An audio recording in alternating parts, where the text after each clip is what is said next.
हाय दोस्तों, the mission classes में आपका स्वागत है। जैसे कि पिछला क्लास में पढ़े होंगे, वर्ण माला पढ़ाए होंगे, उसमें से वर्ण को खत्म करके आज नया टॉपिक स्टार्ट होगा जिसको कहते हैं शब्द विचार, यानी इसी को शब्द परिचय के नाम से भी जाना जाता है। अब इसके बारे में समझिएगा कि वर्णों या ध्वनि के सार्थक मेल को शब्द कहते हैं। अब बात को समझिए, यानी हम कहना की चाह रहे हैं, इसका परिभाषा भी बोल सकते हैं दो या दो से अधिक शब्दों के सार्थक मेल को शब्द कहते हैं। देखिएगा, सार्थक अर्थ को शब्द कहते हैं। जैसे ध्यान से समझिए, अगर हम जैसे लिख दिए क ल अमो, ये हो गया कुछ कलम। जैसे अगर हमने कलम बोले तो आपको याद आना चाहिए कि यानी लिखे वाला। उसी प्रकार से अगर हम लिख दिए कमलो, कमल, यानी कह सकते हैं आपको माइंड में परछाई बन गया होगा, यानी फूल है, कमल एक फूल है। इसी को अगर कह दिए यानी कह सकते हैं क आपका ल या म, ये तो आपका रिपीट हो गया म ल क, मलक। यानी जिसको बोलने के बाद कोई माइंड में ना परछाई बैठे वो कहलाएगा सार्थक नहीं है, लेकिन जिसके बोलने के बाद कुछ माइंड में परछाई आ जाए, दिमाग में आ जाए, विचार में आ जाए, उसको कहते हैं कुछ सार्थक। सार्थक लगता आप समझ गए होंगे, यानी कलम सार्थक है, जबकि आपका कमल भी सार्थक है। इसके अलावा मलक आए ये सार्थक नहीं है। लेकिन आज समझिए हम कहना की चाह रहे, ध्यान से समझिएगा, यानी शब्द के बारे में बताएंगे। आपको पता होना चाहिए, आप देखिएगा कि उत्पत्ति के आधार पर, उत्पत्ति के दृष्टि से शब्द के चार भेद होते हैं, चार भेद होते हैं। अब इसका हम चर्चा आगे करेंगे। चार भेद कौन कौन होते हैं, नाम सुने होंगे तत्सम, तद्भव, देशज, विदेशज। फिर आप नाम सुने होंगे, कहा जाता है कि रचना या बनावट के दृष्टि से, देखिएगा जो कहना चाहे, रचना या बनावट के दृष्टि से रचना या बनावट के दृष्टि से शब्द के तीन भेद होते हैं। शब्द के कितने भेद होते हैं? तीन भेद होते हैं, जो कि इसका आगे हम डिटेल चर्चा करेंगे। नाम सुने होंगे यौगिक, रूढ़, योग रूढ़। आप समझिए, इसमें आपको आप पढ़े होंगे रूपांतर के दृष्टि से देखिएगा जो कहना चाह रहे हैं। आप कल यहाँ बात को समझिएगा जो कहना चाह रहे हैं। रूपांतर के दृष्टि से शब्द के दो भेद होते हैं, शब्द के दो भेद होते हैं। आज हम इसी के बारे में चर्चा करेंगे। किसके बारे में? यानी रूपांतर के दृष्टि से शब्द के दो भेद होते हैं। आप नाम सुने होंगे विकारी, एक नाम सुने होंगे आप अविकारी। आज हम इसी के बारे में डिटेल क्लास करेंगे, यानी विकारी और अविकारी। बिल्कुल, ये ऑब्जेक्टिव बात रखिएगा। आगे हम सबका डिटेल क्लास करेंगे। उत्पत्ति के आधार पर शब्द के कितने भेद होते हैं? चार भेद। ये सब डायरेक्ट ऑब्जेक्टिव आता है। रचना या बनावट के दृष्टि से शब्द के कितने भेद होते हैं? तीन भेद। रूपांतर के दृष्टि से शब्द के कितने भेद होते हैं? दो भेद। आज हम इसी के बारे में डिटेल क्लास करेंगे, यानी कह सकते हैं विकारी और अविकारी के बारे में चर्चा करेंगे। यहाँ तक लगता है कि आप लोग समझ गए होंगे, लेकिन इसको समझने से पहले थोड़ा सा और बेसिक क्लास बता देते हैं, ताकि आपको और आगे कभी अगर प्रयोग होगा तो आप समझ सकते हैं। बात को समझिएगा, यानी कह सकते हैं यहाँ अगर हमने लिखा है जैसे कि यानी शब्द को ही कहा जाता है आपका कोची पद। ये दोनों एक ही चीज होते हैं, शब्द या पद, दोनों में हल्का सा अंतर होता है। जिससे आप समझिएगा, जैसे अगर हम लिख दिए कार, बात को समझिएगा। जिनको नहीं समझ आएगा फिर से कमेंट्स कर सकते हैं, फिर उसका रिपीट कर देंगे। सुनिएगा, कार जो लिखे यानी कह सकते हैं ये कोची है, दो अक्षर का एक शब्द है। कार दो अक्षर का शब्द है, लेकिन इसी को जब वाक बना दिए, जैसे कार नई है। ये जब वाक बन गया तो इस कार को आप जो यहाँ एक कार आया इसको शब्द ना कहकर पद कहेंगे। अच्छा, यहाँ पर क्यों इसको पदवी मिल गया है कि कार कैसा है तो नई है। जब कोई पदवी धारण यानी वाक में जब प्रयोग करते हैं तो वही शब्द कहलाता है कोची पद। यानी कह सकते हैं एक लाइन में आप दिमाग में रखिएगा, शब्द बोले या तो पद बोले दोनों एक ही चीज होते हैं। लेकिन आप समझिए पद को ही दो भागों में बांटा गया। एक नाम सुने होंगे विकारी, एक आता है आपका कोची अविकारी। बिल्कुल यहाँ तक लगता है आप समझ रहे हैं। लेकिन अभी हम ये जो विकारी यानी कह सकते हैं विकारी अविकारी दो भागों में बांटे।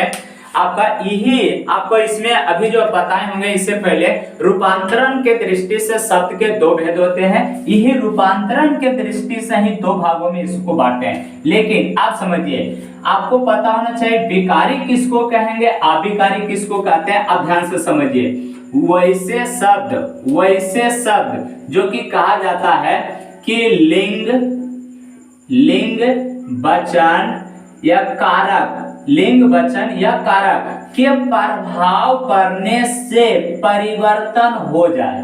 लिंग वचन कारक के प्रभाव पड़ने से यहाँ क्या हो जाए, परिवर्तन हो जाए, उसको कहेंगे विकारी। अविकारी का परिभाषा कहलाता है जिसका लिंग वचन कारक के प्रभाव पड़ने से कोई परिवर्तन ना हो। यानी कह सकते हैं यहाँ यानी ना हो, कुछ नहीं होगा तो परिवर्तन। फिर से हम बोल देते हैं, ध्यान से समझिएगा जो कहना चाह रहे समझिए कि आपका विकारी का परिभाषा कहता है जिस पर लिंग वचन कारक के प्रभाव पड़ने से परिवर्तन हो उसको कहेंगे विकारी। जिस पर लिंग वचन कारक के प्रभाव पड़ने से परिवर्तन ना हो उसको कहेंगे कोची अविकारी। लेकिन आप समझिए आपको पता होना चाहिए यानी विकारी के भी चार भेद होते हैं। सब डायरेक्ट ऑब्जेक्टिव आता है। विकारी के कितने भेद होते हैं, चार भेद। अविकारी के कितने भेद होते हैं, चार भेद। आप समझिए विकारी के जो चार भेद होते हैं आप पढ़े होंगे संज्ञा, दूसरा में आता है आपका कोची सर्वनाम, दूसरा में आप पढ़े होंगे संज्ञा यानी कह सकते हैं दूसरा में आ जाएगा कोची सर्वनाम। बिल्कुल आप तीसरा में पढ़े होंगे विशेषण आपका। इसके बाद आता है आपका कोची क्रिया। यहाँ तक लगता है आप बात भली भांति आप लोग समझ रहे होंगे। लेकिन आप देखिए यानी इसी का हम डिटेल क्लास करेंगे आगे चल करके। अच्छा हाँ देखिए सर्वनाम मिस्टेक से आकर पर गया, आकर नहीं होता इसमें। देखिए यानी आज की क्लास में डिटेल चर्चा करेंगे संज्ञा, सर्वनाम, विशेषण, क्रिया यानी इसके बारे में। यानी हम ये कह सकते हैं कि विकारी का जो पहला भेद होता है उसमें दिले है कोची संज्ञा। अब यहाँ से यक्का को हम डिटेल क्लास करेंगे। आप जुड़े रहें, बिल्कुल समझते रहें। नहीं समझ आएगा तो फिर आप बोल सकते हैं, उसको हम रिपीट कर देंगे। बात को समझिएगा। यानी आज की क्लास में यहाँ आगे बढ़ते हुए विशेष ध्यान देंगे किस पर, संज्ञा के बारे में। बिल्कुल आपको किसके बारे में, संज्ञा बारे में। आप संज्ञा किसको कहते हैं बात को समझिए। किसी व्यक्ति, संज्ञा का परिभाषा समझिए, किसी व्यक्ति, वस्तु, स्थान, भाव के नाम को संज्ञा कहते हैं। हम शॉर्टकट यहाँ समझाने के दृष्टि से लिख दिए। किसी भी व्यक्ति, वस्तु, स्थान, भाव के नाम को संज्ञा कहते हैं। संज्ञा समझ गए होंगे। जिन्हें समझे याद रखिएगा, संसार में जितने भी वस्तु हैं और हर एक वस्तु का नाम होता है उस सब संज्ञा। संसार में जितने भी वस्तु हैं वो सब संज्ञा के एग्जाम्पल है। बिल्कुल आगे देखिए, आपको पता होना चाहिए संज्ञा के कई नामों से। देखिएगा जैसे आपको पता होना चाहिए कि उत्पत्ति के दृष्टि से संज्ञा के कितने भेद होते हैं। संज्ञा के यानी कह सकते हैं तीन भेद होते हैं। उत्पत्ति के दृष्टि से संज्ञा के कितने भेद होते हैं, तीन भेद। जबकि अर्थ के आधार पर संज्ञा के 5 भेद होते हैं। संज्ञा के 5 भेद होते हैं। लेकिन अगर कुछ ना दिल रहेगा, खाली आपसे पूछेगा कि संज्ञा के कितने भेद होते हैं, कुछ ना दे रहेगा, खाली कहेगा संज्ञा के कितने भेद होते हैं, तो बोल सकते हैं संज्ञा के कुल 5 भेद होते हैं। इस बात को एक बार हम फिर से रिपीट कर देते हैं, ध्यान से समझिएगा। अगर उत्पत्ति के आधार पर संज्ञा के कितने भेद होते हैं तो 3, ये सब ऑब्जेक्टिव डायरेक्ट आता है। अर्थ के आधार पर संज्ञा के कितने भेद होते हैं तो 5, जबकि कुछ नहीं दे रहेगा संज्ञा के कितने भेद होते हैं, आपको पता होना चाहिए 5 भेद होते हैं। लेकिन आज इसी संज्ञा के बारे में बोलेंगे तो सबकी चर्चा स्पेशल कर देते हैं, ध्यान से समझिएगा। जैसे यानी कह सकते हैं, अभी हमने बताया कि उत्पत्ति के दृष्टि से संज्ञा के टोटल कितने भेद होते हैं तो 3। अब इसके बारे में थोड़ा सा व्याख्या करते हैं, ध्यान से समझिएगा। यहाँ हम लिख देते हैं, ध्यान से समझिए, जुड़े रहिएगा खाली आप। यानी कह सकते हैं कि उत्पत्ति के दृष्टि से संज्ञा के 3 भेद होते हैं। अब 3 वो कौन कौन होता है ध्यान से समझिए। पहले आप नाम सुने होंगे व्यक्तिवाचक संज्ञा, बिल्कुल। आप दूसर का नाम सुने होंगे आप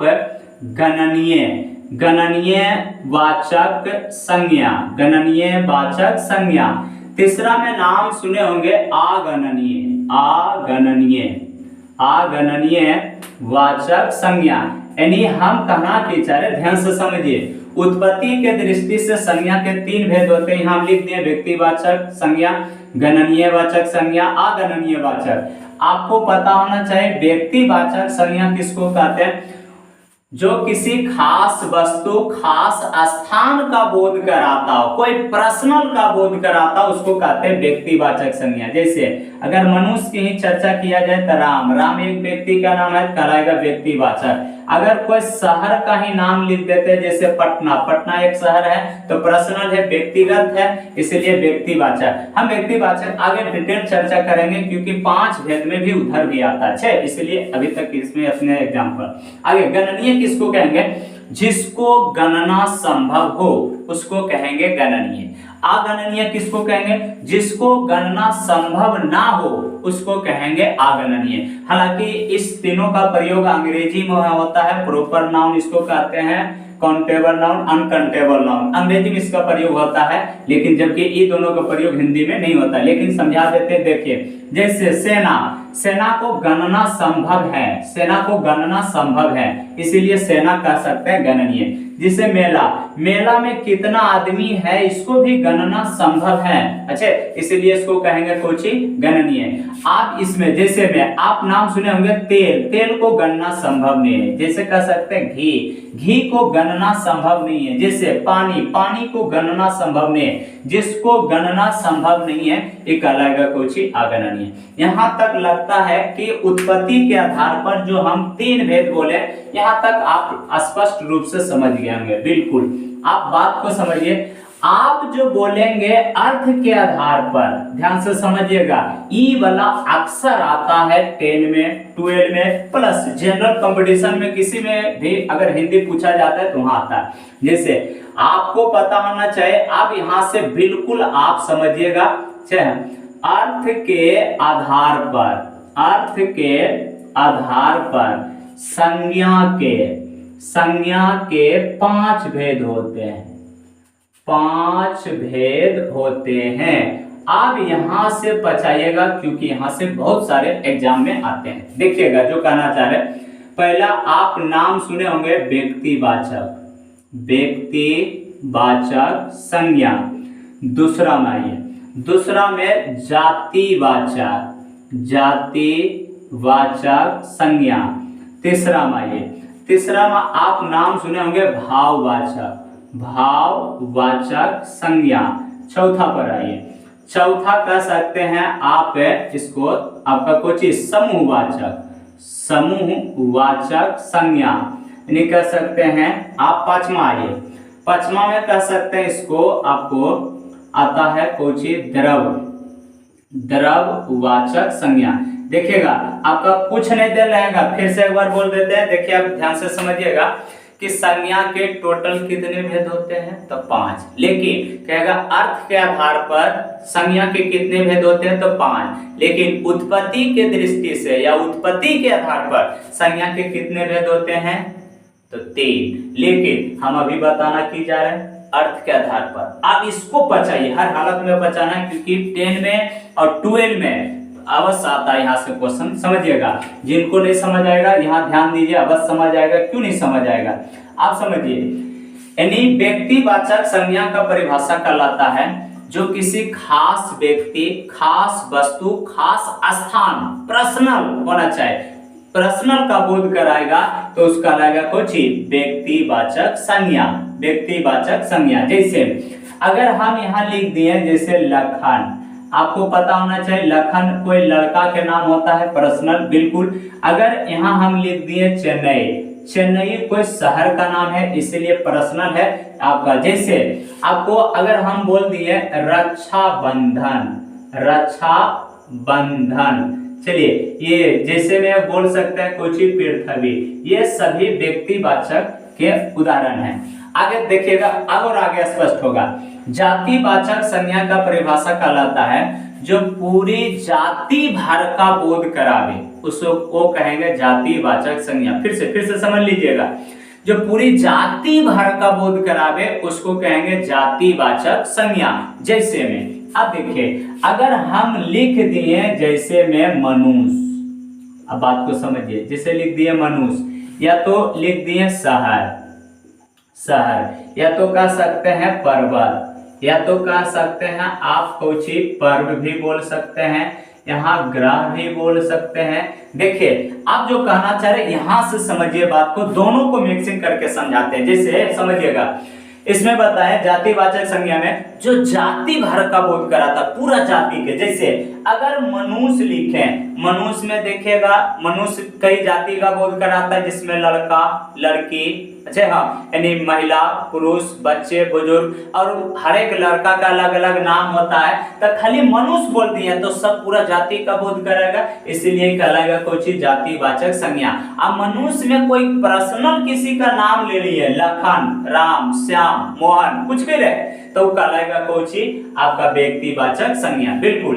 अब देखिए जैसे शहर, शहर में हम नाम सुने होंगे दिल्ली, कोलकाता, मुंबई, लुधियाना, हरियाणा, पटना, कई शहर हैं। लेकिन अगर शहर खाली कहेगा तो पूरे जाति का बोध करा रहा है, इसीलिए शहर कहलाएगा जातिवाचक। शहर के नाम अगर ले लेगा तो कहलाएगा व्यक्तिवाचक। जैसे देखिए यहाँ चेन्नई लिखल है, अब यहाँ चेन्नई दे दिया, वहां हो सकता है मुंबई देगा, तो भाव को समझिएगा, तो मुंबई देगा तो किसी एक शहर है तो कहलाएगा कुछ व्यक्तिवाचक, बिल्कुल। जैसे आप आइए पर्वत, पर्वत में आप नाम सुने होंगे अल्पास पर्वत, रौकी पर्वत, आपका कहा जाता है कई पर्वत हैं, उसी में से सबसे बड़ा हिमालय पर्वत के भी नाम सुने होंगे। तो पर्वत के कई नाम हैं, अच्छा तो ये कहलाएगा कौची जातिवाचक, क्योंकि पर्वत पूरे जाति का बोध कराया, बिल्कुल। आप समझिए एनी पर्व में, पर्व में भी कह सकते हैं कई नाम होते हैं। जैसे अभी चल रहा है आने कह सकते हैं दीपावली, छठ पूजा आने वाले हैं, आपका दुर्गा पूजा, दशहरा, रक्षाबंधन, सरस्वती पूजा, ये सभी पर्व का नाम है। तो खाली पर्व बोले तो इसका मतलब कि हुआ कि पूरे जाति का बोध करा दिया, इसीलिए कहलाएगा पर्व कौची जातिवाचक संज्ञा। लेकिन अगर उसी पर्व का नाम दे देगा, जैसे देखिए रक्षाबंधन, तो रक्षाबंधन एक पर्व है, पर्सनल पर्व है, इसलिए पर्सनल है, कहलाएगा कौची व्यक्तिवाचक, यानी समझ गए होंगे। अब ग्रह में, ग्रह में आप पढ़े होंगे आर्ट्स में भी, ग्रह की टोटल संख्या 8 होते हैं और उसी ग्रह का एक नाम दे दिया है पृथ्वी, तो पृथ्वी एक है तो कहलाएगा कौची व्यक्तिवाचक संज्ञा, जबकि ग्रह कहलाएगा कौची जातिवाचक संज्ञा। यहाँ तक लगता है आप समझ गए होंगे, समझ गए होंगे तो एक दो एग्जाम्पल और एक्स्ट्रा देते, ध्यान से समझिएगा। जैसे अगर हम लिख दिए महीना, अगर हम लिख दिए सोमवार, अब भाव कौन जा दिएगा, अगर महीना बोले तो महीना में भी 12 महीना होता है, जनवरी, फरवरी, मार्च, अप्रैल, पता है कि नहीं। तो महीना कहलाएगा कौन चीज, जातिवाचक संज्ञा। लेकिन सोमवार देखिएगा, सप्ताह में एक दिन आता है सोमवार, तो पर्सनल को एक दिन आता है, तो ये कहलाएगा आपका कौन चीज, व्यक्तिवाचक संज्ञा। यहाँ तक लगता है आपको स्पष्ट हो गया होगा, किसी को दिक्कत ना है। लेकिन आप थोड़ा गैस कीजिए, हम बोल देते हैं अस्ट्रा, जैसे में अगर बोले यानी कह सकते हैं विषय, विषय को चीज कहलाएगा, कहलाएगा कोई चीज जातिवाचक संज्ञा, क्योंकि विषय का अलग अलग नाम होते हैं, इसलिए कहलाएगा कोई चीज जातिवाचक संज्ञा। बिल्कुल, आप यहाँ तक लगता समझ गए होंगे, नहीं समझे तो एक एग्जाम्पल और देते फिर आगे बढ़ते, ध्यान से समझिएगा। जैसे अगर हम लिख दिए एगो उर्दू, एगो लिख दिए आपका कोई चीज भाषा, बात को समझिएगा, लास्ट एग्जाम्पल दे रहे हैं फिर आगे बढ़ जाएंगे, ध्यान से समझिए। अगर भाषा बोले तो भाषा आपको पता होना चाहिए, भाषा कई भाषा होते हैं। भारतीय संविधान में आपका टोटल 22 भाषा है, जिसमें हिंदी, अंग्रेजी, उर्दू, फारसी, आप नाम सुने होंगे। उस समझिए हम कहना की चाह रहे हैं, भाषा के भी कई नाम होते हैं, तो इसीलिए ये भाषा कहलाएगा कौन सी, जातिवाचक संज्ञा। बिल्कुल, उसी भाषा में एक भाषा का नाम आता है व्यक्तिवाचक, यानी उर्दू बोलो तो कहलाएगा कौन सी, व्यक्तिवाचक संज्ञा। यहाँ तक हमको दृष्टि से लगता है आप स्पष्ट हुआ होगा कि हम ये सिखाना चाह रहे थे, जातिवाचक एगो व्यक्तिवाचक, इस दोनों में आप लगता है समझ गए होंगे, कोई किसी का दिक्कत नहीं हुआ होगा। लेकिन आप समझिए भाववाचक संज्ञा, यहाँ पर बात को समझिएगा जो कहना चाह रहे हैं, समझिए आप भाववाचक संज्ञा किसको कहेंगे, किसी भी, यानी कह सकते हैं इसका परिभाषा कहलाता है किसी व्यक्ति या वस्तु के गुण, धर्म, स्वभाव का बोध करावे, उसको कहेंगे कौन चीज, भाववाचक संज्ञा। फिर से समझिए जिनको नहीं समझ आया, किसी भी व्यक्ति के गुण, धर्म, भाव, स्वभाव का बोध करावे, वो कहलाएगा कौन सी, व्यक्तिवाचक संज्ञा। फिर से परिभाषा इसमें छिपल है, जैसे देखिए भाववाचक संज्ञा मतलब किसी व्यक्ति का भाव का बोध कराएगा, तो कहलाएगा कौन सी, भाववाचक संज्ञा। जैसे अब समझिए, अगर हम बोल दिए, ध्यान से समझिएगा, ईमानदारी, यानी कह सकते हैं गरीबी, गरीबी यानी कह सकते हैं बुराई, यानी कह सकते हैं अच्छाई, अच्छाई यानी कह सकते हैं लंबाई, इस सब कहलाता है कौन सी, भाववाचक संज्ञा। इसी में अगर लिख देते हैं, आप नाम सुने होंगे ठग, ठग, इस सब कहलाता है भाववाचक संज्ञा। देखिएगा आप समझिए कैसे कहलाता है, इसके बारे में समझिए। पहले की बोल परिभाषा भाववाचक संज्ञा का, जो किसी व्यक्ति या वस्तु का भाव का, गुण का बोध करावे, उसको कहेंगे कौन सी, भाववाचक संज्ञा। जैसे देखिए ईमानदारी, कोई लड़का देख के कह देंगे, ए लड़का कहाँ ध्यान है, तो हरामीगिरी करा, फिर बोलेगा देखो देखो यहाँ, ए किसी लड़का के देख के कह देंगे कि 100% ईमानदार है, नहीं नहीं, वो आएगा, बैठेगा, भाव प्रेम से अच्छा से बात विचार करेगा, अच्छे तो उससे भाव प्रकट होगा कि नहीं लड़का ईमानदार है, तो ईमानदारी कहलाएगा कुछ ही भाववाचक संज्ञा। अब गरीबी, आप गरीबी देखिएगा, एकरा भी याद रखिएगा, भाववाचक संज्ञा दिखता नहीं है, इसको महसूस किया जाता है। भाववाचक संज्ञा दिखता नहीं है, इसको महसूस किया जाता है। देखिएगा जैसे गरीबी, आपको पता होना चाहिए गरीबी को भी अनुभव किए जाते हैं, महसूस किए जाते हैं। देखिएगा जैसे गरीब देख के कोई जरूरी नहीं है अमीर आदमी फटल चिटल पहन लेगा वो गरीब हो जाए, नहीं, आप गरीबी देख के बेचारा पूरा कष्ट में है, एकदम पैसा नहीं है, अच्छा तो यानी कह सकते हैं उसको दुख से अनुभव करेंगे कि बेचारा गरीब है, पूरी तरह से गरीब, तो गरीबी भी कहलाएगा कुछ ही भाववाचक संज्ञा। जैसे आपका देखिए बुराई दिले अच्छाई, समझिएगा किसी को देख के कह सकते हैं ये अच्छा है ये खराब है, नहीं, उससे भाव प्रेम से अनुभव करेंगे ये आपका, तो इसीलिए बुराई अच्छाई ये भी कहलाएगा कुछ ही भाववाचक संज्ञा।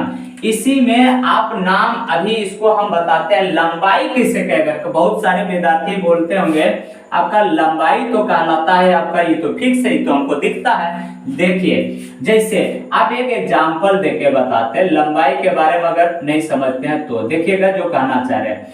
मान लिया जाए ये एक बच्चा है, बात को देखिएगा जो कहना चाह रहे हैं, ध्यान से समझिए। मान लिया जाए ये एक बच्चा है, क्या है, एक बच्चा है, लेकिन आपको पता होना चाहिए इसी बच्चा अगर मान लिया जाए कोई परदेश जा रहा है, इनका पापा, बच्चा के जो पापा है बेचारा परदेश जा रहे हैं, आइए एकदम डिस्को डांसर गांव में घर में ही करते रहता है, टिकटॉक बनाता है, बात को समझे जो कहना चाहे। आप देख के गया मेरा लड़का, जो आपका कह सकते हैं डब्बू छोलनी, अच्छा हाँ लड़का, ये इतना को है 2 साल के बाद आया तो इतना जो हो गया, एक मतलब अनुभव किया, हमर बेटवा बढ़ा, लंबाई बढ़ा, तो लंबाई भी कहलाएगा कौची, भाववाचक संज्ञा। लंबाई हो चौड़ाई हो दोनों कहलाता है भाववाचक संज्ञा। ठग किसको कहते हैं अभी समझाते हैं, देखिएगा। आप नाम सुने होंगे बुढ़ापा, करते कहेगा हमरा तो बुढ़वा दिखता है, बूढ़ा दिखता है, लेकिन बूढ़ा कैसे हो रहा है कि ये नहीं दिखता है कि देखो कल इतना ले बूढ़ा इतना हो गए, इतना परसेंट हो गए, कल इतना दिखता नहीं, इसको महसूस किया जाता है। आप कोई बोलेगा फिर सुनिएगा, आपको आया लाठी लेके बेचारा यूं आए बाबू, अरे कहाँ कर रहे हो रे, तो देखिए आप बोलियो से अनुभव कीजिएगा, लाठी थरथरा रहा है उससे भी अनुभव कीजिए, तो यानी स्पष्ट होगा केस भी पकड़ है तो कहलाएगा बूढ़ा आदमी। अब बात समझिए, यानी भाव को उसको प्रकट करेंगे कि नहीं वास्तविक में बूढ़ा, तो बुढ़ापा भी कहलाएगा कौची, भाववाचक संज्ञा। आप ठग के बारे में, ये ठग के बारे में, ठग माने ठगना, देखते हैं बुतर पकड़ना आता है, जो कि पकड़ के ले भाग जाता है, किडनी निकालता है। देखिए तो किसी भी व्यक्ति को देख के नहीं कह सकते ठगना है, किसी को देख के कहेंगे नहीं, आप उसका भाव जब देखेंगे, ओकरा से ठग लिया, कभी ओकरा से ठग लिया, तो अनुभव यानी ठग माने ठगना, ठग माने ठगना, तो ई कहलाएगा कौची, भाववाचक संज्ञा। यहाँ तक लगता है आप समझ गए होंगे, किसी कोई दिक्कत नहीं। समूहवाचक संज्ञा, इसमें आइए जो कहना चाह रहे ध्यान से समझिएगा, समझिए। जैसे समूहवाचक संज्ञा का परिभाषा कहलाता है जो पूरे समूह या समुदाय का बोध हो, उसको कहेंगे समूहवाचक संज्ञा। फिर से ध्यान दो यहाँ जो कहना चाहे, समूहवाचक संज्ञा का परिभाषा कहलाता है जो पूरे समूह या समुदाय का बोध हो, उसको कहेंगे कौची, समूहवाचक। हालांकि याद रखिएगा समूहवाचक संज्ञा में पूरे आपका कहा जाता है लोगों का समूह होता है, अधिकांश में रहेगा 99% में व्यक्ति का समूह, 1% में एक्सेप्शन होता है। अच्छा लेकिन देखिए अब जैसे आपको पता होना चाहिए, बोल दिए मेला, मेला यानी कह सकते हैं मेला में बहुत सारे लोग रहते हैं, लोगों का समूह रहता है कि नहीं, मर्दाना पुरुष बच्चे बुजुर्ग सब रहते हैं, तो ये कहलाएगा कौची, समूहवाचक संज्ञा। जैसे अगर बोल दिए सभा, ये भी कहलाएगा समूहवाचक संज्ञा। अगर बोल दिए वर्ग, ये भी कहलाएगा समूहवाचक संज्ञा। जैसे अगर बोल दिया समिति, ये भी कहलाएगा समूहवाचक संज्ञा। अगर बोल दिए आंदोलन, ये भी कहलाएगा कौची, समूहवाचक संज्ञा। यहाँ तक लगता आप भली भांति समझ गए होंगे, यानी कह सकते हैं सभा लिखे दिए, बिल्कुल। आप इस पर आइए, देखिए जैसे मेला यानी जैसी बोले तो मेला में लोगों का समूह आदमी रहता है कि नहीं, इसमें एगो गुच्छा भी बोल देते हैं, देखिएगा यहाँ लिख देते हैं गुच्छा। देखिए यानी कह सकते हैं गुच्छा में जैसे चाबी का गुच्छा, अंगूर के गुच्छा, चाबी के गुच्छा एक मतलब चाबी का समूह, चाबी का समूह। अगर अंगूर का गुच्छा है का मतलब अंगूर का समूह। जब भी किसी समूह या समुदाय का बोध हो, अधिकांश में याद रखिएगा व्यक्ति का समूह होता है, मेला में बहुत सारे व्यक्ति रहते हैं, सभा संबोधित होते हैं तो उसमें भी बहुत सारे व्यक्ति रहते हैं, पूरी सभा। क्लास में भी, वर्ग में भी देखिएगा कहा जाता है लड़का लड़की टीचर सब लोग रहते हैं। समिति भी लोगों का समूह होता है। आंदोलन भी किया जाता है तो लोगों का मिल करके लोगों का समूह होता है। चलिए गुच्छा तो समझ ही गए होंगे, यहाँ तक लगता है आप समझ गए होंगे। इस पर आइए दरवाचक संज्ञा, समझिएगा। इसमें कहा जाता है जिसे नापा या तौला जाए। देखिएगा जो कहना चाह रहे ध्यान से समझिएगा, जिसे नापा या तौला जाए उसको कहेंगे द्रव्यवाचक संज्ञा। आप साइंस में पढ़े होंगे धातु अधातु, ये दोनों कहलाता है आपका कुछ ही द्रव्यवाचक संज्ञा। जैसे आप समझिए, आप नाम सुने होंगे सोना, सोना, नाम सुने होंगे आप चांदी, नाम सुने होंगे घी, नाम सुने होंगे पानी, नाम सुने होंगे आप तेल। देखिएगा, जिससे नापा या तौला जाए, या तो साइंस में पढ़े होंगे धातु अधातु, इस सभी कहलाते हैं आपका कोची द्रववाचक संज्ञा। बिल्कुल, आप यहाँ तक समझिए जो कहना चाह रहे हैं। जैसे सोना को नापते हैं कि नहीं, उसी चांदी को नापते हैं कि नहीं। अब घी को देखिए, घी को तौलते हैं कि नहीं। जिससे नापा या तौला जाए, दो में कोई भी एक परिभाषा फॉलो करे, ये कहलाएगा कोची द्रववाचक संज्ञा। तो ये सभी आपका कहलाएगा कोची द्रववाचक संज्ञा। यहाँ तक लगता है आप संज्ञा के बारे में स्पष्ट हो गया होगा। यहाँ तक किसी कोई दिक्कत